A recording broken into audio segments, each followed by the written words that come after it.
DHS का exam हुआ, आज ही एग्ज़ाम हुआ, नॉन टेक्निकल का ये पेपर है। मैं इसको सॉल्यूशन करके दिखाता हूँ। आप कितने मार्क लाए हैं आराम से आप काउंट कर सकते हैं। कटअप की क्या क्वारी रहेगी, कटअप कितना जाएगा वो बाद में डिस्कस करते हैं। पेपर के लेवल बहुत ही इजी था, बहुत ही लेवल इजी था, तो लगभग 80 तो कटअप बनेगा ही। सो आप लोग मिलाइएगा कितना मार्क ला सकते हैं। चलिए हम पेपर का पहले जीके डिस्कस करते हैं। पहला क्वेश्चन है, what is the national bird of India. So very very important, क्योंकि ये इजी क्वेश्चन भी था। तो इसका आंसर होगा इंडियन पीकॉक। जो मोर होता है वो भारत की राष्ट्र पक्षी मानी जाती है। विजय घाट, ये एक्चुअल में न्यूज़ में था, करंट अफेयर्स का क्वेश्चन ये माना जाएगा। विजय घाट ये क्या है, एक समाधि स्थल है। ऑप्शन नंबर सी, समाधि स्थल ऑफ लाल बहादुर शास्त्री का। Which of the following Indian state does not share its boundary यानी border which the Pakistan. Pakistan के साथ देखिए पंजाब, राजस्थान, गुजरात ये शेयर करता है, क्योंकि वेस्ट में है। आप देखिएगा पंजाब, राजस्थान, गुजरात, लेकिन उत्तराखंड हिमालय के नॉर्थ एंड साउथ नॉर्थन में है, तो वहाँ पे ये पाकिस्तान के साथ टच नहीं करेगा। तो इसके लिए आपको इंडिया की जो मैप है वो आपको आनी चाहिए, तब आप मैप से और स्टेट याद होनी चाहिए, तभी आप बना सकते हैं। सो ये इसका आंसर होगा Uttarakhand. Who was the first women to receive the Jnanpith award. देखिए ये असम से भी क्वेश्चन माना जाएगा ये, तो जनपीठ अवार्ड बोला जाएगा, जनपीठ अवार्ड। तो ये होगा आशापूर्णा देवी। आशापूर्णा देवी जो थी वो फर्स्ट वोमेन थी, पहली महिला थी जिसको जनपीठ अवार्ड मिला था।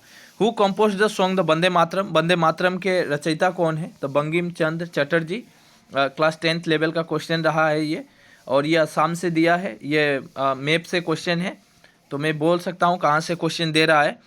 हम यहाँ पे डिस्कस किए 25 नंबर क्वेश्चन, अभी डिस्कस करेंगे 26 number question. Who is the famous play ground Eden garden. ये बच्चे को मालूम है, ईडन गार्डन जो प्ले ग्राउंड है ये कोलकाता में है। नेक्स्ट कियोलेडियो नेशनल पार्क, नाम थोड़ा अजीब लग रहा है, कियोलेडियो नेशनल पार्क, तो ये राजस्थान में स्थित है नेशनल पार्क।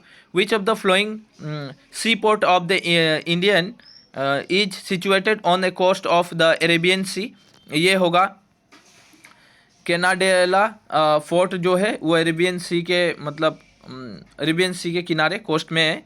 तो हम which is the southern most continent of the world. ये साउथर्न मोस्ट, देखिए आपको मालूम है महादेश के बारे में पूछा है, 7 महादेश है, एशिया, अफ्रीका, उत्तर अमेरिका, दक्षिण अमेरिका। तो हम इस महादेश की बात करते हैं, तो ये बोला है नॉर्थ साउथ में। तो साउथ में देखेंगे इस तरफ में, आप वर्ल्ड मैप देखिएगा इस तरफ बड़ा करके, तो अंटार्कटिका दिया हुआ है, अंटार्कटिका। तो ये होगा answer. Who is the only cricketer to be the honour with the Bharat Ratna. कौन सा क्रिकेटर है जिसको भारत रत्न मिला है, सचिन तेंदुलकर। ये डायरेक्ट सचिन तेंदुलकर को भारत रत्न दिया गया है स्पोर्ट में। उसके बाद how many spoke are there in the Ashok Chakra. Ashok चक्र में जो इस तरह की स्पोक होता है वो कितना होता है, तो 24 राइट आंसर। ये भी बच्चे का क्वेश्चन है। नेक्स्ट क्वेश्चन रहा है एक बुक एंड ऑथर से। ये क्वेश्चन स्टैटिक्स का है, सब क्वेश्चन स्टैटिक्स है। Author of the book a tally of 2 cities, a tally of 2 cities. तो ये चार्लेस, ये आंसर होगा। नेक्स्ट क्वेश्चन थे, who among the following is not a lawn tennis. Lawn tennis का प्लेयर कौन नहीं है, ये क्वेश्चन पूछा है। नोट कौन नहीं है, तो ये बैडमिंटन का प्लेयर है, ये मोर्टेन फ्रोस्ट, ये बैडमिंटन प्लेयर है ये व्यक्ति। नेक्स्ट क्वेश्चन पूछा है, who was the last king of Ahom king in Assam.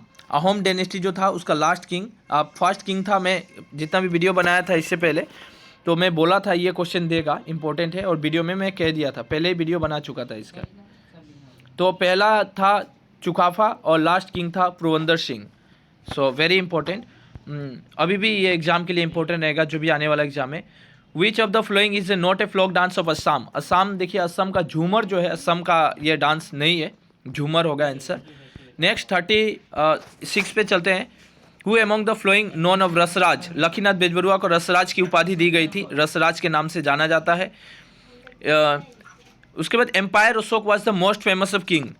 Ashok जो था किस डायनेस्टी का, एक ये 3rd एम्पायर था, 3rd मोस्ट किंग माना जाएगा, तो मौर्य डायनेस्टी का।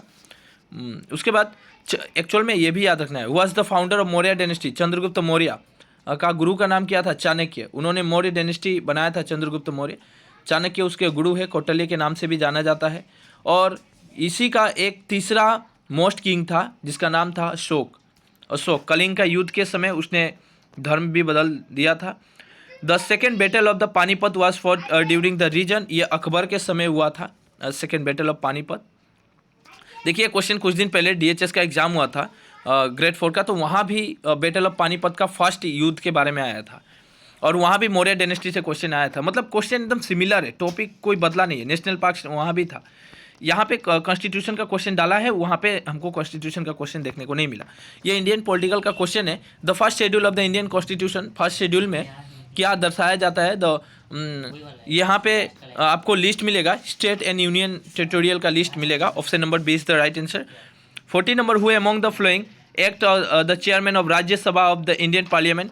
देखिए राज्यसभा का जो चेयरमैन होता है वो हमारे भारत के वाइस प्रेसिडेंट जो होते हैं वही राज्यसभा के चेयरमैन होते हैं। तो इतना क्वेश्चन रहा। उसके बाद heat energy can travel the easily through which of the flowing material. Heat energy, ताप जो होता है, आप आग में अगर रखते हैं, देखिए लकड़ी तो जल जाएगा, तो ये जो कॉपर होता है उससे हीट क्या होता है? दौड़ता है। तो कॉपर होगा आंसर, क्लास 10 का था। मीटर पर सेकेंड यूनिट किसका है? ये यूनिट से क्वेश्चन है, SI यूनिट से। ये वेलोसिटी का है, मीटर पर सेकेंड। इसके बाद है change in direction of the light will the travelling for one medium to another medium. ये क्लास 10 का क्वेश्चन है। रिफ्रैक्शन होगा, एक माध्यम से दूसरे माध्यम में जब प्रकाश की किरणें गति करती है तो अपनी थोड़ा सा दूरी चेंज भी होता है, तो जो भी है एक माध्यम से दूसरे माध्यम में गति है उसे प्रकाश का रिफ्रैक्शन कहा जाता है। Which of the following turn blue litmus to red, ये एसिड होगा, एसिड। उसके बाद 46 the potato we eat the modified, potato जो बनता है आलू वो रूट्स से बनता है, roots. Which of the following is the largest gland of human body, liver होता है लार्जेस्ट ग्लैंड। उसके बाद विटामिन C की कमी से कौन सी बीमारी होती है? स्कर्वी की बीमारी होती है। ये बीमारी वाला हमेशा देता है, 2 बीमारी पे दे दिया है।